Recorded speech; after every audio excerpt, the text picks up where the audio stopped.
Bienvenue dans notre jour 3 de notre série pour déculpabiliser la créativité. Aujourd'hui, si tu penses que tu manques de temps pour créer, alors cet épisode est fait pour toi.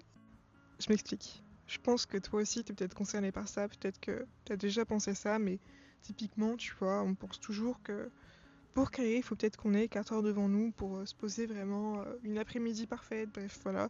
Ou alors un atelier parfaitement rangé, bref, des circonstances qu'on pense idéales pour créer. Vraiment cocher toutes les cases, etc. Sauf qu'en fait, laisse-moi te dire très honnêtement que c'est ce qui va miner ta créativité. En vrai, t'as pas besoin d'avoir un atelier parfaitement rangé, t'as pas besoin d'avoir, je sais pas, 10 heures devant toi pour te lancer dans un tableau. Même si tu fais que 10 minutes, c'est pas grave, tu vois. Qui va nous faire repousser encore et encore à plus tard.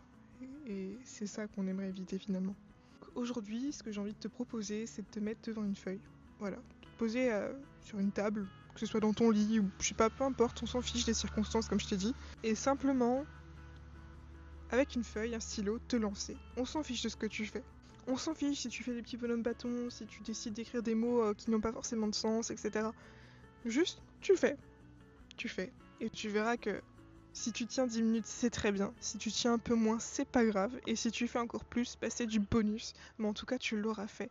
Et tu te prouveras à toi-même que t'as pas besoin d'avoir beaucoup de temps à accorder à ta créativité pour finalement créer. Et oui, bisous. À demain pour l'épisode 4.